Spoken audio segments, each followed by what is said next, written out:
Bueno, vamos a leer Biblia en esta mañana. Larga. Se la voy a leer.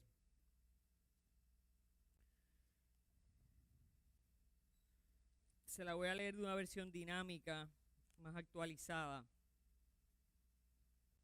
que nos permite mayor comprensión. Hechos 10 y Hechos 11 van a ser las bases de nuestros próximos 2 mensajes. Una serie corta y termina en el aniversario que va a ser el 30, el último domingo de mayo. Y quiero leerles hasta donde el Espíritu de Dios me inspire. Eso está peligroso, ¿verdad? Pero nada, para los que no han leído la Biblia esta semana, pues reciban doble porción. Aleluya. Hechos 10 dice: vivía en Cesarea un tal Cornelio, capitán de la cohorte itálica, hombre piadoso que veneraba a Dios con toda su familia. Hacía muchas limosnas al pueblo y oraba constantemente a Dios. A eso de las 3 de la tarde, vio claramente en una visión a un ángel de Dios que entraba en su habitación y le decía: Cornelio. Él lo miró asustado y le dijo: ¿qué quieres, Señor? Le contestó: tus oraciones y limosnas han subido a la presencia de Dios y son tenidas en cuenta. Ahora envía gente a Jaffa a buscar a un tal Simón, por sobrenombre Pedro. Se aloja en casa de Simón el curtidor al lado del mar. Cuando se marchó el ángel que le hablaba, llamó a 2 criados y a un soldado piadoso y de confianza. Les explicó el asunto y los envió a Jaffa. Al día siguiente, mientras ellos iban de camino y se acercaban a la ciudad, Pedro subió a la azotea para orar.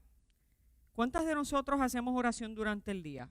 Nada, eso solamente fue un comentario que no tiene importancia. Como era cerca del mediodía, sintió apetito y quiso comer. Mientras se lo prepararon, cayó en éxtasis y vio el cielo abierto y un objeto como un mantel enorme descolgado por los 4 puntos hasta el suelo. Y contenía toda clase de cuadrúpedos, reptiles y aves, y oyó una voz: vamos, Pedro, mata y come. Pedro respondió: de ningún modo, Señor, nunca he probado un alimento profano o impuro. Por segunda vez sonó la voz: lo que Dios declara puro, tú no lo tengas por impuro. Lo que Dios declara puro, tú no lo tengas por impuro. Damos gracias al Señor por su palabra. Bueno, ustedes han visto que en sus sillas hay una piecita de rompecabezas. ¿Alguna vez usted ha montado un rompecabezas? ¿Quién no ha montado un rompecabezas aquí? Vamos a ver, ¿quién no ha montado un rompecabezas aquí? Pria, qué chévere. Todos hemos tenido niñez más allá de la tecnología. Qué chévere. Cuando uno monta un rompecabezas, a veces lo hace solo y a veces si es grande, como este que yo tengo aquí, que es de 1000 piezas.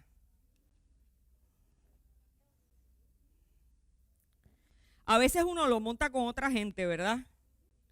¿Y qué es lo que uno hace cuando lo está montando con otras personas? ¿Cómo? Lo divide, ¿verdad? Mire, yo le voy a decir una cosa, me dañó el sermón el rompecabezas este. Yo, como soy una vieja, pues yo pensaba que los rompecabezas eran como los de antes. Y este bendito rompecabezas chotea las cosas. Usted no se ha dado cuenta por detrás lo que tiene. Los que están conmigo online, mire qué choteadera más terrible. Esto no vale. Ahora divide, por detrás le pone la A, la B, la C, la D. Entonces ya está cuadrado. Me dañó el sermón, pero no se preocupe que Dios tiene control sobre todas las cosas y esto nos va a servir. Caramba, si cualquiera lo monta. Entonces, lo que hacemos, que ya obviamente los que fabrican los rompecabezas saben que nosotros lo hacíamos anyway, pues ellos ahora nos adelantan el trabajo, nos dividimos por parte. Entonces ¿qué es lo que usualmente hacemos primero? ¿Montamos qué? El borde. Y entonces dividimos y unos van montando que una esquinita, otros van montando otra, otros van montando otra. Y siempre estamos haciendo referencia ¿a qué? A la imagen, ¿verdad? Ustedes dirán, ¿qué comió la pastora esta semana que está con este cuento? Bueno, yo le dije a Chiro, después de esto, yo le dije, mira Chiro, nosotros tenemos que comprar rompecabezas de ahora en adelante para la agilidad mental y combatir el Alzheimer.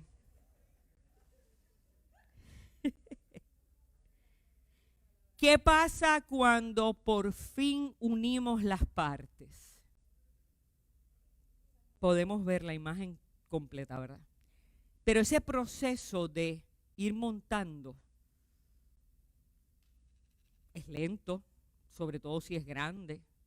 Y aunque el rompecabezas sea pequeño, usualmente el tamaño del rompecabezas tiene que ver con la edad, tiene que ver con cuán listos y preparados estamos para hacerlo.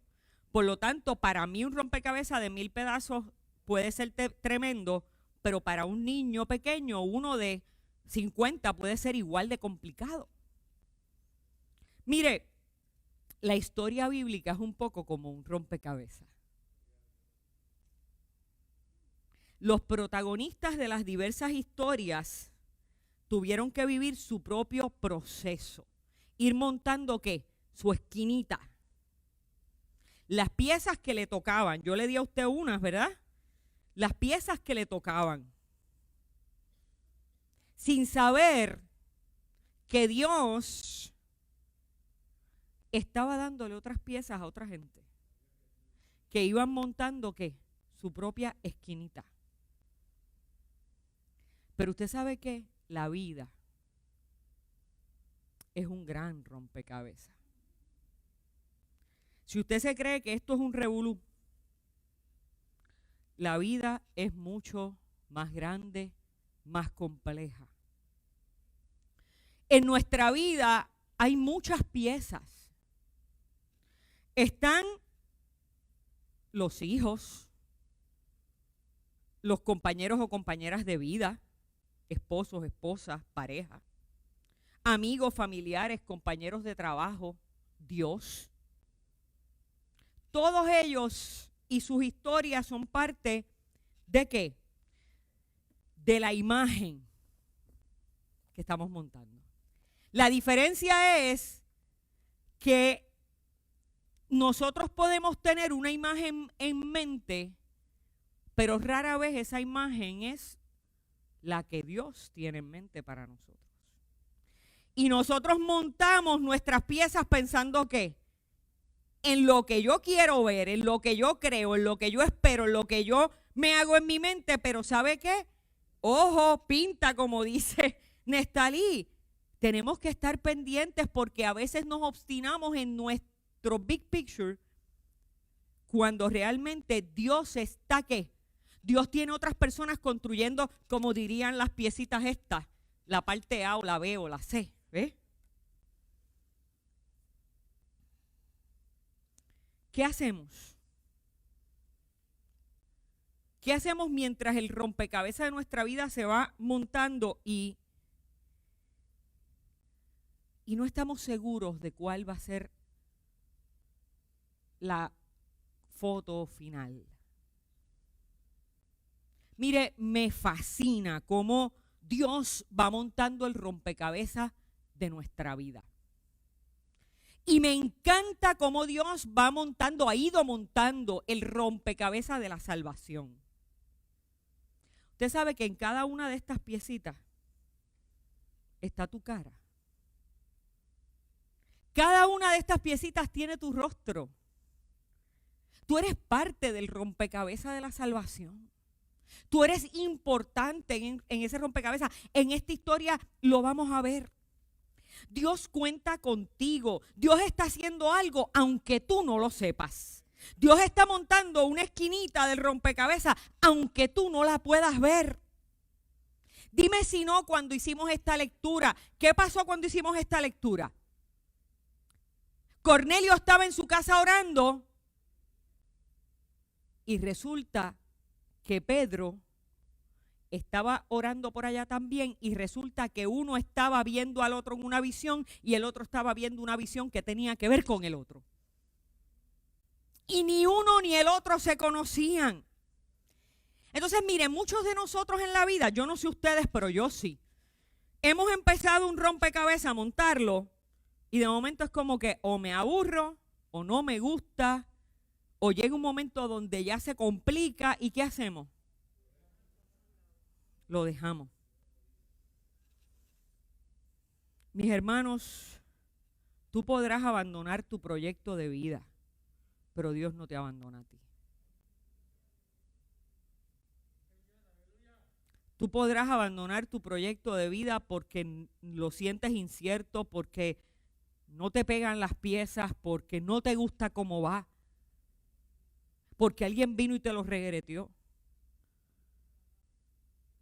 Pero Dios no te abandona. Dios no abandona tu proyecto de vida. Dios está montando el rompecabezas de tu vida con piezas inesperadas, como hizo con Cornelio y como hizo con Pedro. Dios está montando el rompecabezas de la historia de la redención con personas que jamás en la vida la gente hubiese pensado involucrar. Se lo voy a poner más interesante. Se lo voy a poner más complicado.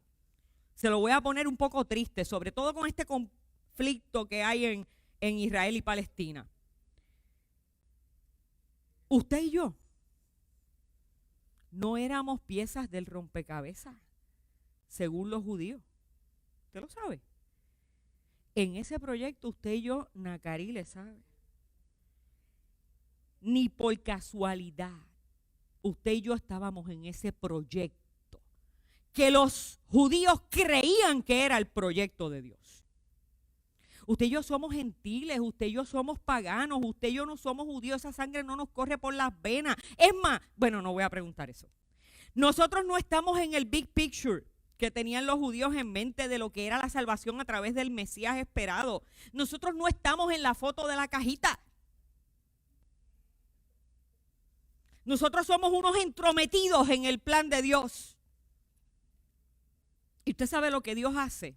A mí me encanta esta parte. Usted nunca tuvo un hermanito chabón que pasó por el lado y cuando usted tenía el rompecabezas medio montado, ahí veo comentarios en aquella familia. Le hizo así.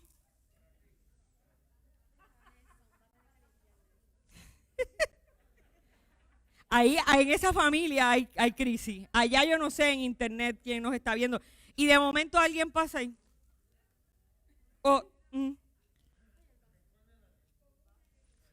Es más, ¿cuántos vasos de agua no hemos virado encima de los rompecabezas de otro? ¿Y qué usted hace cuando eso pasa? Usted se pone, ¿verdad?, en crisis. Y muchas veces tenemos que empezar otra vez. Pues mire, eso le hizo Dios a los judíos. ¿Usted sabe lo que le hizo Dios a los judíos? Les rompió el rompecabezas. Los obligó a deconstruir su manera de pensar de cómo ellos creían que Dios hacía las cosas y de quienes ellos creían que eran afortunados por ser llamados el pueblo de Dios. Y una de las cosas más decepcionantes para muchos de nosotros y nosotras es cuando nos enfocamos en la idea que tenemos de lo que quisiéramos. Y cuando vemos que lo que está pasando con nuestra vida, con nuestros proyectos, con nuestra familia, con nuestros hijos, con nuestra iglesia, no se parece a lo que yo quiero o lo que yo creo o a lo que yo tengo imaginado o a lo que yo veía en la tapa de la cajita, ¿qué hacemos? ¿Empezamos a qué? A meter la mano para ver cómo nosotros podemos ¿qué? Arreglarlo. Y así es cuando nos desenfocamos del proceso. Nos desenfocamos de lo que nos toca a nosotros y empezamos a mirar cómo los demás están montando su parte. Y entonces vamos y le decimos a Néstalí, no, Néstalí, yo creo que esto se hace mejor de esta manera. Nunca le dijeron, nunca un hermano de usted pasó por el lado, la mamá o el papá y le dijo, no, tú no lo estás haciendo bien, es mejor de esta forma. Es más, déjalo ahí que yo lo hago. Esa soy yo. Yo no le digo mucho a la gente cómo lo arregle. Yo digo, no, déjalo ahí, no te preocupes, vete a hacer otra cosa que yo lo termino. Usted sabe que eso fue lo que empezaron a hacer los judíos. Cuando vieron el cambio de mentalidad, cuando vieron el cambio de escenario, cuando vieron lo que Dios estaba haciendo después de la resurrección de Jesucristo, que de hecho Jesús lo había empezado a hacer ya con la mujer samaritana, lo había empezado a hacer ya con la sirofenicia, lo había empezado a hacer ya con Zaqueo, lo había empezado a hacer con un montón de gente que no estaban en estas piezas, cuya cara no estaba aquí. Y Jesús vino y les hacía esto, y le dañaba el panorama, y los incluía y los insertaba. Pero entonces cuando esto pasa, y es más dramático en la nueva iglesia que se está gestando y levantando, Dios le revuelca el rompecabezas. Y cuando Dios vio que esos judíos convertidos al cristianismo se estaban alejando de esas enseñanzas de Jesús y estaban volviendo a discriminar, mantenga esta palabra en su mente, a discriminar contra los gentiles, Dios metió la mano en el rompecabezas y se los regó. ¿Y sabe qué? Peor aún, le cambió las piezas.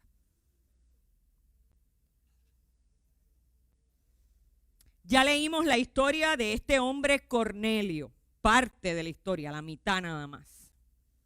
Y estoy segura que Cornelio jamás pensó que iba a ser parte de este big picture, de este rompecabezas tan importante. Estoy segura que Cornelio jamás pensó que él sería una de esas piezas inesperadas que Dios introduce en la historia en contra de lo que nosotros tenemos pensado. ¿Usted sabe cómo se llamaba la gente como Cornelio? Nosotros vemos que aquí el texto en Hechos 10 le dice un hombre piadoso.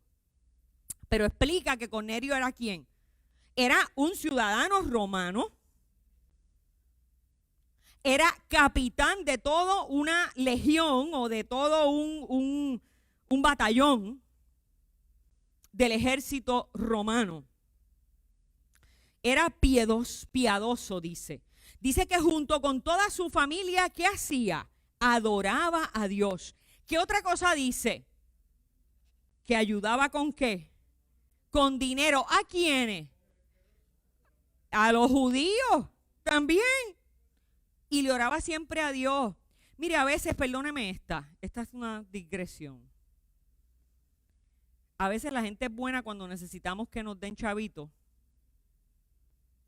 que nos den ofrenda, que nos traigan diezmo, pero a la hora de convertirlos en familia, ahí le empezamos a ver los defectos. No, pero esto, pero aquello, pero lo otro. Eso era lo que pasaba, ¿sabe? Los judíos le cogían los chavos, pero a la hora de la verdad, Cornelio era un impuro. Y el texto que vamos a leer la semana que viene, lo va a ver, yo se los voy a leer aquí anyway. Cómo después que Pedro tiene esta relación con Cornelio, los judíos de la iglesia de Jerusalén, ¿qué hacen cuando él vuelve para atrás de Cesarea, allá arriba donde estaba, vuelve otra vez a Jerusalén? ¿Qué le dicen? Lo vamos a ver ya mismo. Hermanos y hermanas, yo estoy segura que entre nosotros y entre los que nos ven ahora por internet o los que nos ven más tarde, entre todos los que nos describimos o nos sentimos como Cornelio, amamos a Dios, oramos, somos piadosos. También habemos algunos que tenemos algo en nuestra personalidad, algo en nuestra conducta, algo en nuestra historia familiar, algo en nuestra propia historia pasada, que de alguna manera nos hace sentir inadecuados en la vida de la fe, de la iglesia o de la sociedad. ¿Ninguno de ustedes se han sentido inadecuado como que no encaja. Usted me perdona. Yo el millón de veces. Es más, se la voy a poner más complicada. Yo me siento inadecuada cada vez que vengo a predicar. Usted dirá, pastora, pero usted lleva un montón de años predicando. Yo me siento inadecuada cada vez que vengo a predicar. Hay algo en nuestra naturaleza que nos hace sentir inadecuados.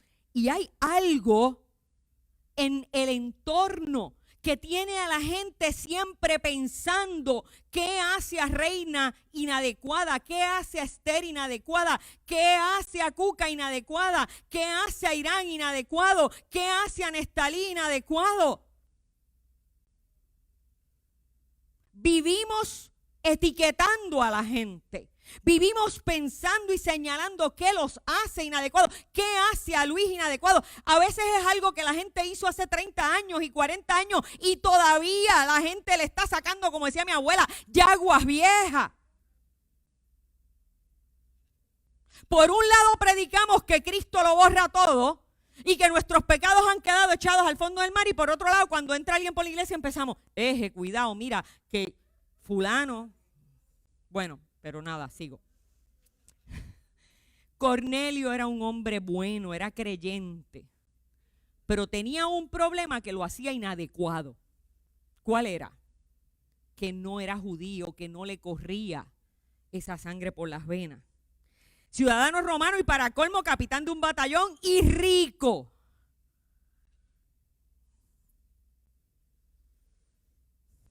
Pero todavía Cornelio tenía un problema todavía más grande. Y usted lo va a encontrar si adelantamos y leemos un poco de Hechos 11, en el verso 3, usted va a encontrar cuál es el problema. Lo que le preguntan los judíos convertidos al cristianismo, que en otras partes del texto bíblico que estudiamos en Palabra Café el miércoles, le llamaban a los nuevos fariseos cristianos. Le preguntan a Pedro y le dicen, ¿por qué has entrado en casa de hombres incircuncisos?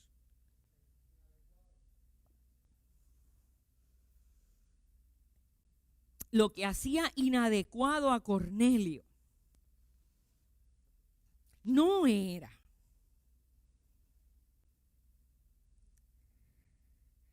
solo su nacionalidad. No era solo su posición económica. No era solo su trabajo. No era solo su sangre, su genealogía. Lo hacía inadecuado que no estaba circuncidado. Esa es la preguntita que yo no voy a hacer. ¿Cuántos de ustedes aquí, los varones, no están circuncidados? Esa no la voy a hacer. ¿Y cuántos de ustedes aquí, de los que no están circuncidados y ya son unos viejos, les gustaría que a nosotros ahora le dijéramos que para pertenecer a la iglesia tiene que irse a circuncidar? ¡Uy! Yo no sé, esto a mí no me duele, allá ustedes.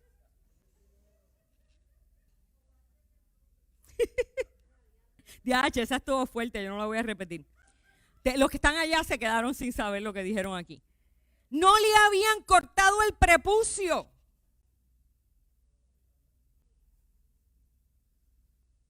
¿Sabe qué?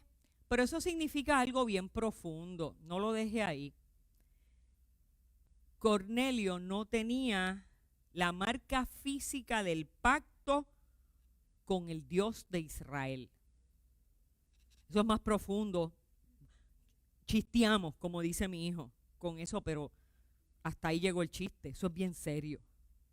No tenía la marca física del pacto con el pueblo de Dios. Y para alguna gente todavía en sus cabezas el sinónimo de santidad es que tengamos una marca visible, física, que nos distinga de los otros pueblos de la tierra. Y Dios viene y ¿qué hace? Le cambia el rompecabezas. Y esto es bien importante porque lo que se va a empezar a plantear de aquí en adelante teológicamente en la vida de la iglesia cristiana es que la marca del pacto entre tú, yo y Dios no depende de ti. ¿Me oíste? ¿Me oyeron allá? No depende de mí, no depende de ti.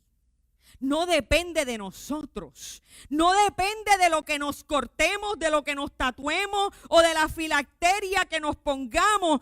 Todavía los ortodoxos judíos se ponen ¿qué? Unas cintas en los brazos y unas cajitas en la frente donde está la palabra, porque todavía están conectados a ese concepto de que hay que tener símbolos visibles de pacto con Dios. La marca del pacto con Dios está en la sangre de Cristo. Mire, se me paran los pelos. Esa es la única marca válida para nuestra salvación. Esa es la única marca válida para entrar en la familia de la fe. Esa es la única marca que limpia todo el pecado, nos hace santos, puros, dignos a pesar del pecado natural de nuestra humanidad. Esa marca no se compra con dinero. Tampoco se puede hacer con un bisturí. ¿Usted sabe cuándo se imprime esa marca en usted y en mí? ¿Usted sabe cuándo? Esa marca se imprime en ti y en mí cuando decimos creo en ti, Jesús. Y la mayoría de las veces, cuando lo decimos y donde lo decimos, no hay nadie y no hay nadie que testifique. Pero usted sabe que eso no es lo importante. El único que lo tiene que ver y oír es el Espíritu de Dios. El único que tiene que dar fe delante del Padre es Jesús, nuestro abogado.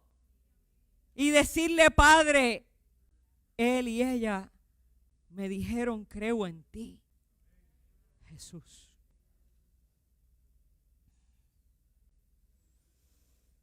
Esa marca no la ve nadie, solo Dios. Y la gente religiosa tiende a buscar la manera de ponerle marcas a la gente, como para uno asegurarse quién pasa el checkpoint, ¿verdad? De quién es verdadero cristiano. ¿Qué ropa usa? ¿Con quién anda? ¿Cómo habla? ¿Qué bebe? ¿Qué no bebe? ¿Qué come? ¿Qué no come?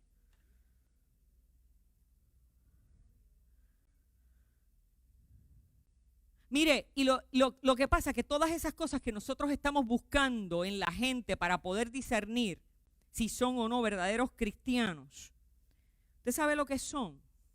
Son frutos y conductas que se van a ir revelando en la gente poco a poco en la medida que el Espíritu de Dios vaya obrando en ellos. Y para mala noticia para muchos de nosotros, puede ser que a Esthercita le tome más tiempo que a Roque. Y eso no hace a Roque o a Esthercita menos o más hijos de Dios. ¿Cuántos de ustedes no tienen un hijo contumaz y rebelde y tienen otro que es más buena gente y más facilito y más dócil? Yo no sé en aquellos tres cuál es cuál. ¿Ah?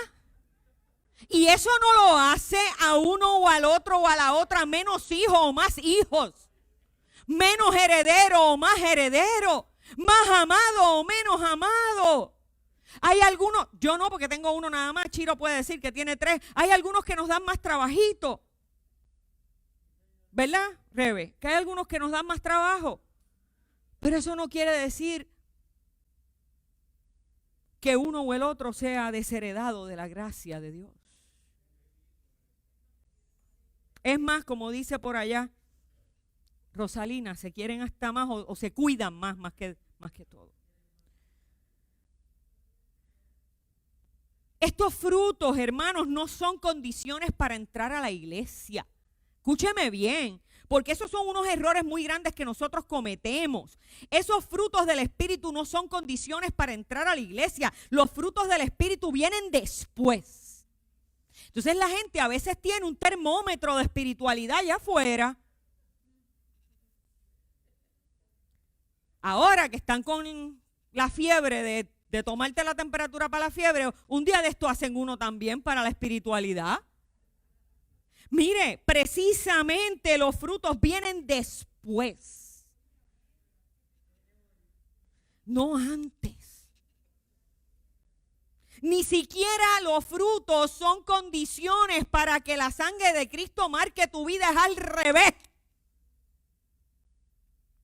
La vida del cristiano necesita dejarse discipular para que los frutos del Espíritu comiencen a verse en nuestra vida. Y mientras eso no suceda, vamos a seguir siendo simpatizantes del Evangelio. Cornelio era un simpatizante del judaísmo. Habían muchos simpatizantes.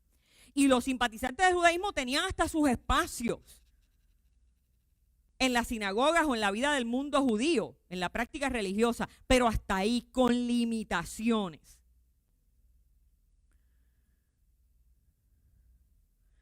Hoy usted me va a perdonar. Tatiana, saca el paraguas. En la vida de la iglesia hay mucha gente que son simpatizantes. Eso no es malo. El problema no es con la iglesia, el problema lo tiene usted. Gente buena, gente chévere, igual que Cornelio, adoran a Dios, oran, dan ofrenda. Y mire, viven así toda la vida ponchando los domingos a las 11.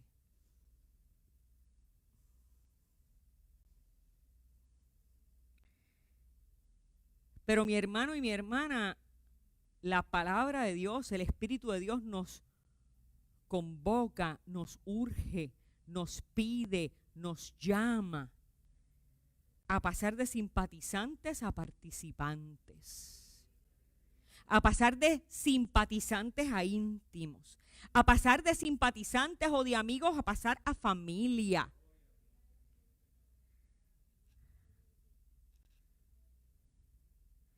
Y para pasar de simpatizante a participante, de simpatizante a familia, de simpatizante a íntimo, de simpatizante a legítimo, falta algo.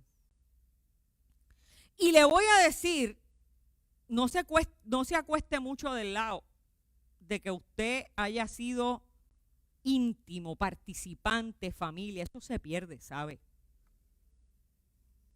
Acuéstese del lado que usted está bien. ¿Cómo es que dice el texto? Mire a ver el justo qué, a ver si ustedes saben lo que dice. Mire a ver quién, qué, cómo fue, Jafa. No diga estar firme, ¿verdad? Mire, nos puede pasar hasta los pastores, nos pasa. Y sin darnos cuenta hemos ido retrocediendo al estado de simpatizante. Oramos, mandamos los diezmos, las ofrendas. Pero ¿qué pasa? Falta algo. Así que para dar ese salto, para cambiar ese estatus interno de relación con Dios, y vuelvo y les digo, eso no quiere decir que yo le voy a medir la temperatura espiritual de ahora en adelante con un termómetro. Pero para dar ese salto, para pasar como Cornelio a ser un hombre marcado por la sangre de Cristo y guiado por el Espíritu, hacen falta dos cosas que vamos a ver entre el Hechos 10 y Hechos 11. Y hoy estamos hablando solamente de una.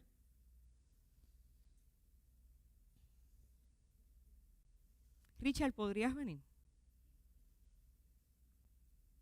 Y de la otra vamos a hablar el domingo que viene, que es domingo de Pentecostés. Y yo le quisiera pedir que si usted empieza a sentir inquietud del Espíritu en pasar de simpatizante a participante,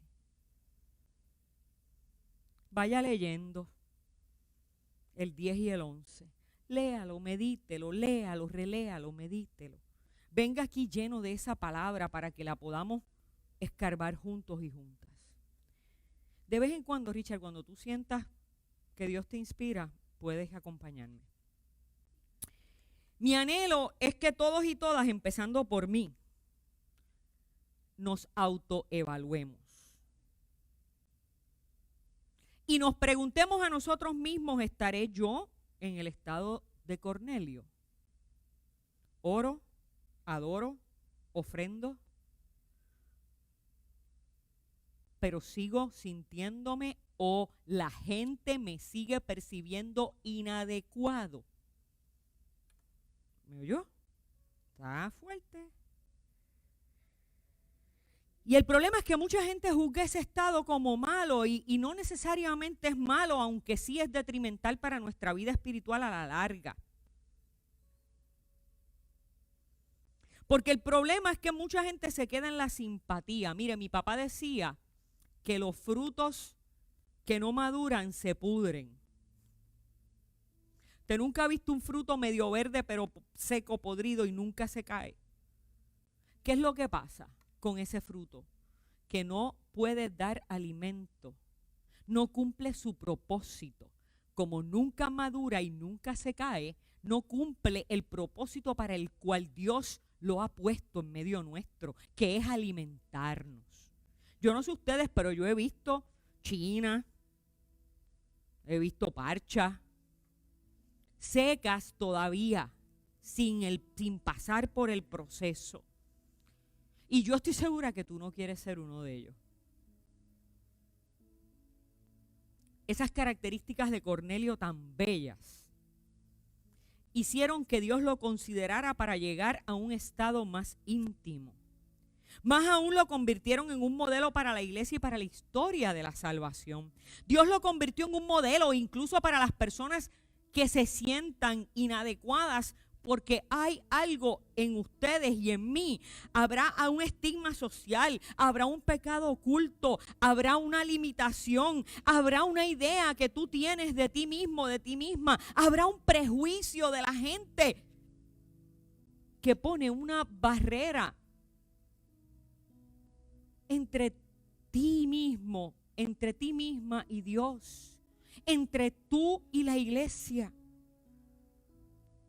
Si tú caes en alguna de estas descripciones, mi hermano o mi hermana, Dios te quiere mostrar algo hoy. Dios te quiere invitar a dar un nuevo paso de fe en tu vida, un paso de profundidad, a pasar de simpatizante a participante. ¿Y sabes qué?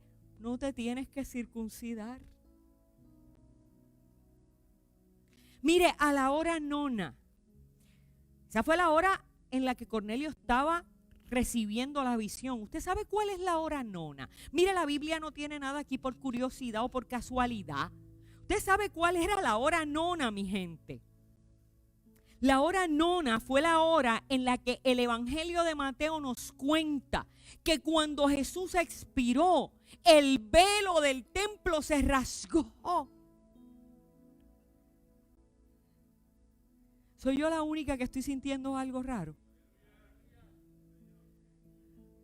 ¿Usted sabe lo que significaba que el velo se rasgara? Que el lugar santísimo, que era privado, que la gente no podía acceder, no podía entrar, se convirtió en un lugar accesible para ti, para mí. Aleluya. A la hora nona.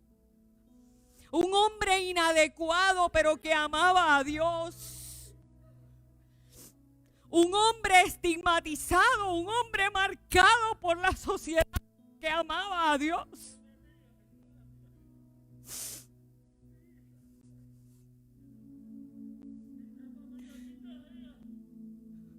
Un hombre condenado a no poder alcanzar la gracia y la familia de Dios. A la hora nona, Dios se le acerca y le manda un mensaje que te manda a ti hoy. Y usted sabe lo que le contesta. Cornelio, ¿qué quieres, Señor?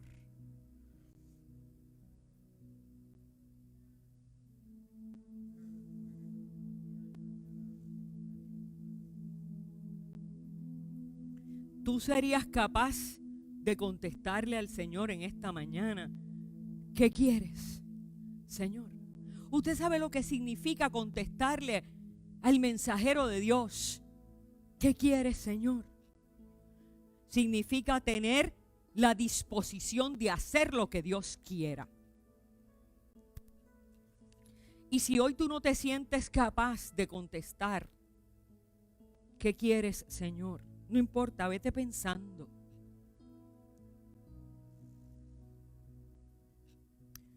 Y toma esta semana para leer la palabra y ver si te toca. ¿Qué quieres, Señor?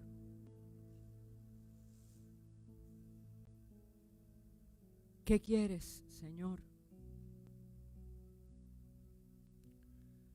Y cuando nos hacemos disponibles para el Señor, podemos escuchar su voz que nos dice lo que le dijo el ángel a Cornelio cuando él le dijo, ¿qué quieres, Señor? ¿Qué le dijo el ángel? ¿Qué le dijo? Recuerde lo que le dijo, recuerda hoy lo que le dijo el ángel. Le dijo, Dios tiene presente tus oraciones, Evelyn. Dios tiene presente tus oraciones.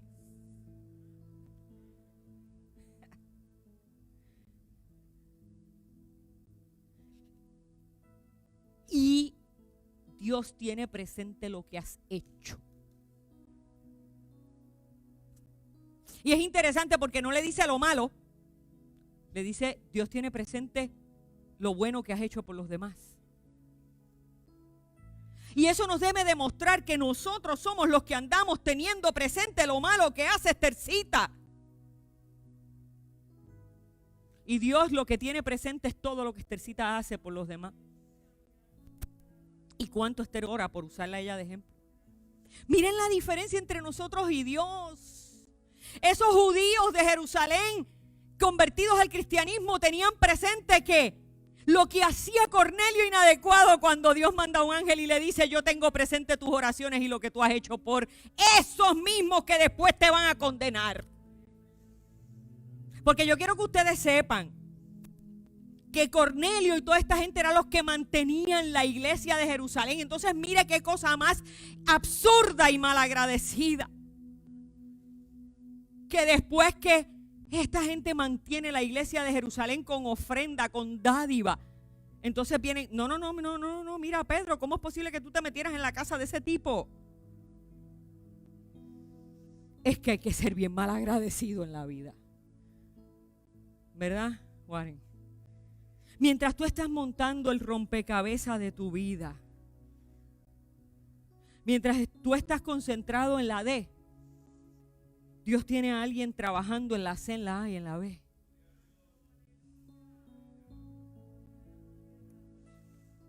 Mientras Cornelio estaba concentrado en su esquina, Dios tenía a Pedro y lo estaba trabajando para que un día esas dos partes de este rompecabezas se unieran y pudiéramos tener lo que tenemos hoy, una iglesia inclusiva, un cuerpo de Cristo que no hace distinciones. Y no lo digo yo, lo dice, y no le voy a decir dónde lo dice para que usted mismo lo lea, porque Pedro lo dice, Dios no hace distinción de personas.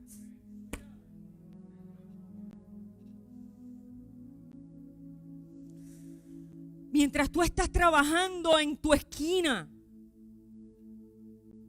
Dios está escuchando, Dios te está viendo. Y lo que te hace inadecuado o inadecuada desde tu propia perspectiva, la perspectiva y los prejuicios de la gente, no es lo que a Dios le importa, mi hermano. Lo que a Dios le importa es cuando te ha escuchado orar. Lo que a Dios le importa es cuando te ha escuchado vaciar tu corazón. Lo que a Dios le importa es cuando te has puesto al servicio de los que te necesitan. Y Dios sabe que hay en ti un enorme potencial para su obra. Pero mire, Dios nos tiene que confrontar, porque en la vida de fe no podemos seguir siendo participantes.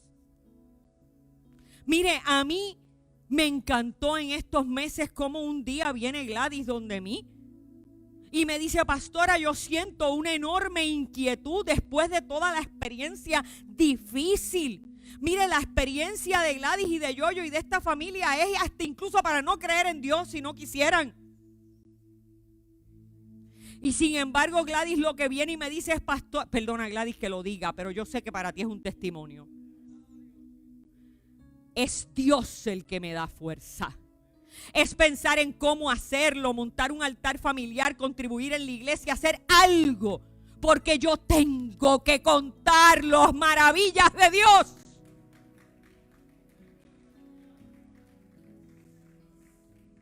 Aún en medio del sufrimiento. Y la gente quiere contar las maravillas de Dios cuando tiene chavos y cuando está bien.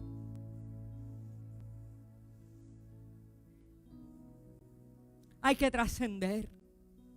Hay que preguntarle a Dios qué quiere, Señor. Porque Dios está hilvanando, Dios está construyendo, Dios está montando la otra parte del rompecabezas de tu vida y de la historia de la salvación. Y pronto los va a unir, y pronto te va a hacer sentido, y pronto lo va a encajar, pronto lo vas a ver.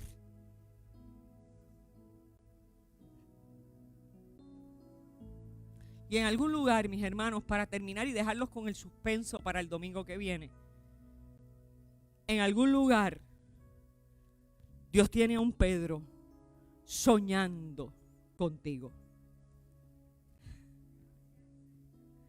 En algún lugar Dios tiene a un Pedro soñando.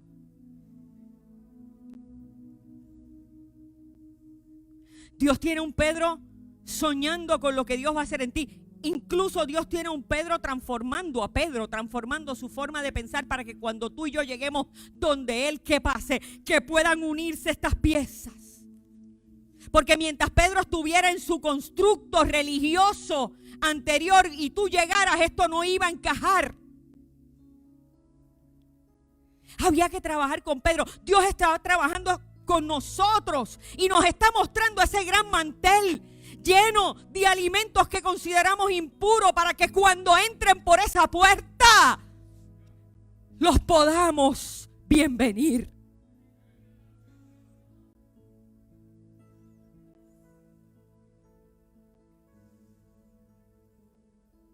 Dios está escuchando tu oración y ha visto tus obras. A ti y a mí nos toca responder como Cornelio.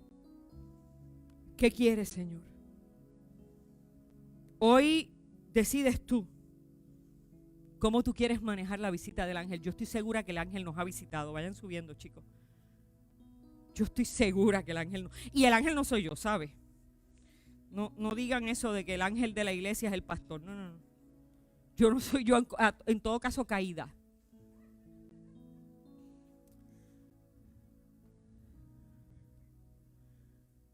El ángel de Dios los ha visitado. El Espíritu de Dios los ha visitado. El Espíritu de Dios nos ha hablado.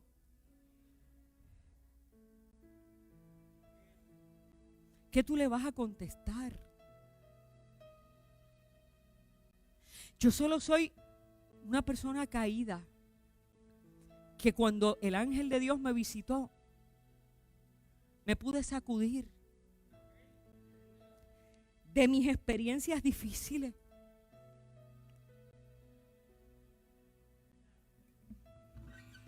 Y decirle, Señor,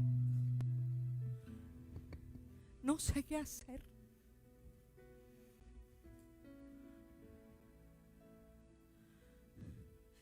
La foto en mi cajita no funciona, no la veo. Y si yo sigo construyendo este rompecabezas, yo no sé hacia dónde voy. Porque en mi época no había letrecitas en la parte de atrás.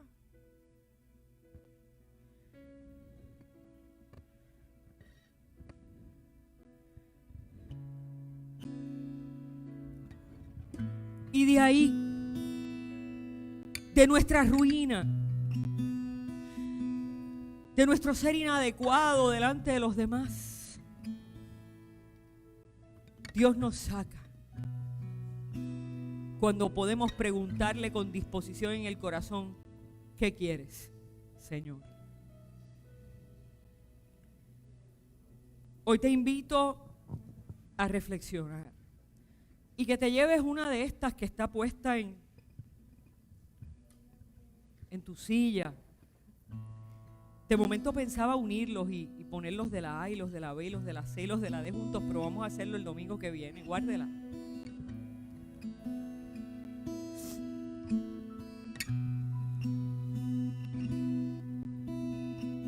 Medita, autorreflexiona, lee la palabra.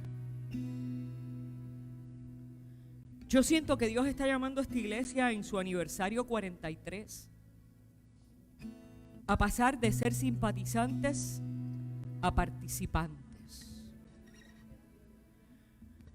Y si tú quieres ver nuevos frutos en tu vida, ya es hora de madurar. Y yo sé que el Señor tiene para nosotros una sorpresa grande, como la tuvo para Cornelio. Que esta semana sea de reflexión, de expectativa y de compromiso. Y comencemos a decirle al Señor hoy: Señor, ¿qué quieres de mí? El domingo que viene se celebra Pentecostés. Y yo quiero que aquí haya un avivamiento. Un avivamiento de gentiles. Un avivamiento de inadecuados. Mire qué lindo. Un avivamiento de inadecuados. Yo quiero que haya un avivamiento de inadecuados en esta casa el domingo que viene. De los que no servimos para nada. De los que no estamos circuncidados. Porque de esos es que Dios va a sacar un pueblo grande. Prepárate, hermano y hermana, y levántate, ponte en pie, adora al Señor en esta canción. Reflexiona, y si quieres pasar al frente a responderle a Dios qué quieres de mí, pasa también. El altar está dispuesto.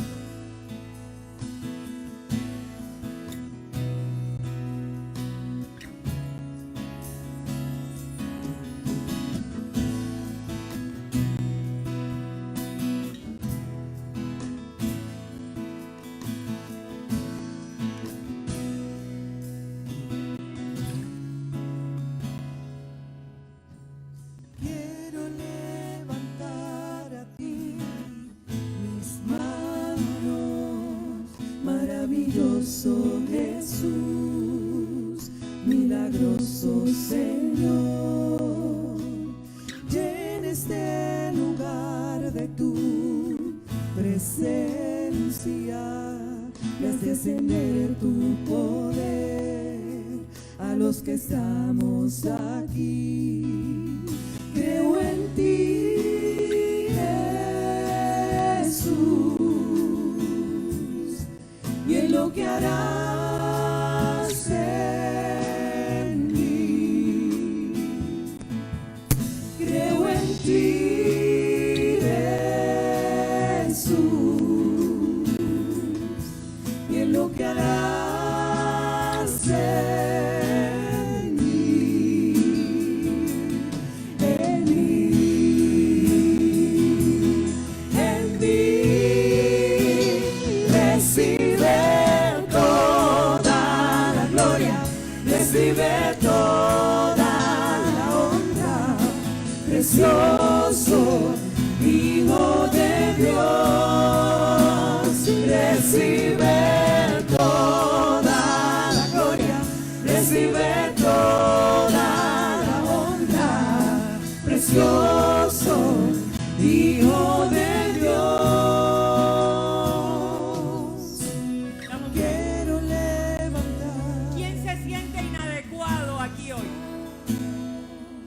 ¿Quién se siente inadecuado? ¿Quién se siente que no tiene lo que necesita? Dígame, levante la mano. ¿Quién siente que no está listo? Ven para acá. ¿Quién se siente que le falta algo? Venga acá. ¿Quién se siente como Cornelio? ¿A quién le falta algo? Yo soy la primera.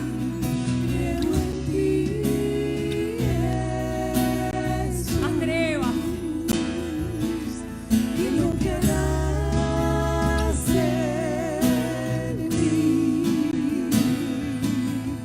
Creo en ti, Jesús, y en lo que harás en mí.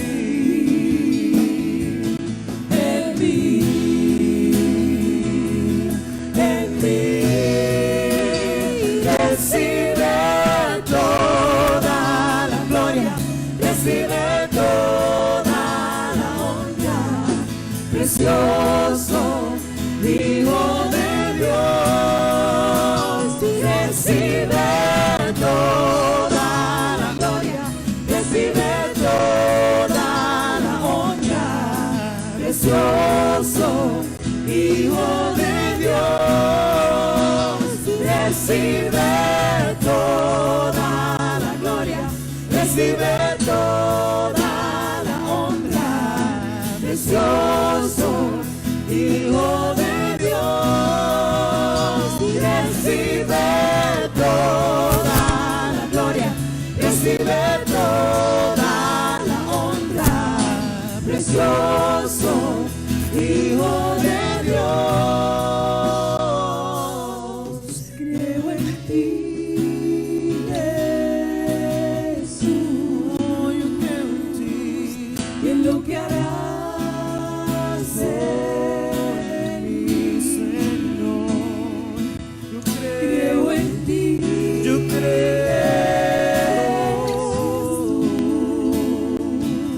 en lo que harás en mí, oh, en mí, oh, en mí. Recibe toda la gloria, recibe toda la honra, precioso Hijo de Dios. Recibe toda la gloria, recibe toda la honra, precioso Hijo de Dios. Recibe toda la gloria, recibe toda la honra, precioso Hijo de Dios. Recibe